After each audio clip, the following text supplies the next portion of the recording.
coasted through 5, 6, and 7, the kind of the hilly and curvy parts of the racetrack, and didn't use any brakes. And I think the last couple minutes could be, wow, we have a bunch of damage on the floor. You talked about the practice running short. Yeah, 2 more. They're getting it out. They're going to have to unload another car. To the backup, as we were checking out the radar, the 3 got into the wall. Obviously a mock qualifying run. We saw Austin going out there. Turns into turn 1. He's just really high, Jeff.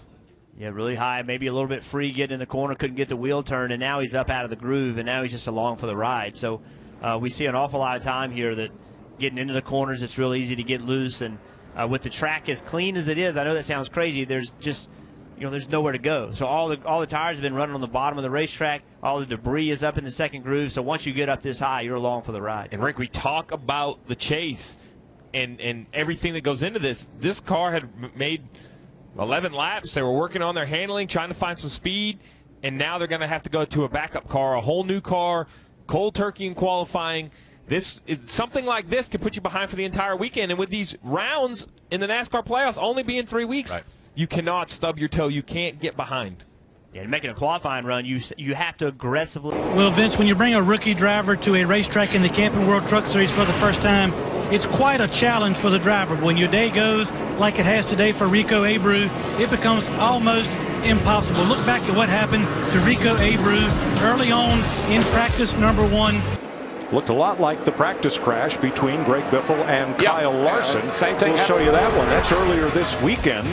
Larson got very loose. One on the bottom, one on the top. And you see the 42 of Larson get loose. Biffle had new tires, closing at a high rate of speed, ran right in the back of it. And as you mentioned, DW, that we think Kurt Busch did, Kyle Larson bailed out of the throttle, and Biffle just had nowhere to go. Just over 30 minutes to go in opening practice for the NASCAR Xfinity Series. It's Fast Friday, presented by K&N on FS1. And I'm not sure what's going on, but a lot of drivers having problems now. Cup veteran Paul Menard's gotten into the wall. Yeah, well, a couple of wrecks we've seen so far, traction has broke. The tires just gave up grip, and that's why they wrecked. But this is a failure of some sort. Maybe a suspension part in the right front, possibly a flat tire. Obviously, the tire wear has been good. The Goodyear tires are perfect here. Has been amazing all year long. Already. Hard hit for the 11. That's Blake Cook. Wow, that car has hit very hard. Cook was broke like just past center and went straight in the wall. Wow. Third, he is one of the chase drivers trying to advance into the championship 4. And you have to wonder, we saw Kyle Busch in Cup practice. We saw him right off the bat taking the green flag. Wrecked, had to go to the backup car. That's a Cup team with a lot of resources. You have to wonder with Blake Cook. He's on the bottom of the racetrack and everything looks normal. And yeah, you see, it looked like, I don't know if it was on the ground or what it was, but you saw something coming out from underneath it. Yep, sparks flying as he went straight up into the wall coming out of turn 2. I hope he's okay. That's a big hit. Oh, he's driving the car back, but that doesn't mean it doesn't hurt you or affect you. Huge impact. Lost his ride for 2016, but already had a deal in place to run 9. Oh, Jeb Burton hard into the wall. Miles, the monster, is taking his toll on his Xfinity Series this morning. Okay, bud. I told you she bites. But I think Michael said it. You're running around. You're running around here so fast. It's just there's no margin of error. This was a late exit issue for the 43 car. You can see right there, just up out of the groove, and it snaps around. He was definitely above that black area, which you get up in there, it's almost probably like being on ice almost. He had run the 14th fastest time in this session. That was a lap before last, so he was just trying to pick up some more speed. The marbles are there up and outside the groove, and that's what got Darrell Wallace. He got up into that loose stuff, and that just sucked him right up into the wall. Whoa, look at this. Like that. Oh, gosh. Hold the brake. There's obviously oil down. Going to take out her teammate Tony Stewart as well. Unbelievable. 2 teammates. Here comes Danica. Off turn 4. You see it start smoking. And look at the one car gets into the oil, and then he hits the wall extremely hard. Yeah. Then Tony's in the oil as well, and he goes spinning into the inside wall. That was a big impact by the one car.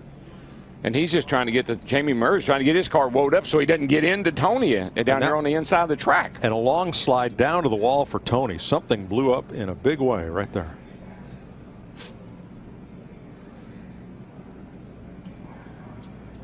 Two of the more difficult racetracks. See him moving around in the race car there. That's good news. But the car is toast. Here's what happened. It just got loose and then just overcorrected it. You know, the instinct of a driver is to turn that wheel to the right to keep the car from spinning out. But with these radial tires, when they ever do turn back right, they turn back right at a high rate of speed. And so they are doing a little bit of a choreographed practice here. Absolutely, Rick, and that's very important because, you know, the position in the draft makes a difference. The leader's car normally handles very well. As you get back to second and third and fourth, the air gets worse. Not only does handling go away, but how does your car? You see the 18, huge up into the wall. Kyle Busch in the 18 destroying that car. Clearly had a mechanical issue or a tire go down, and clearly that just something happened. Something happened. Yeah, right here blew out. That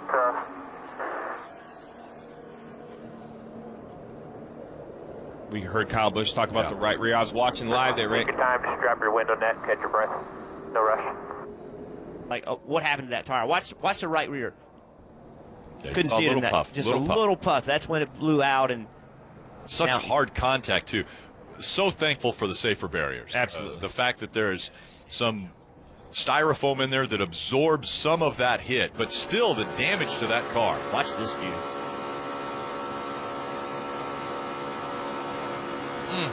You can see when the back of the car comes out. Imagine you drive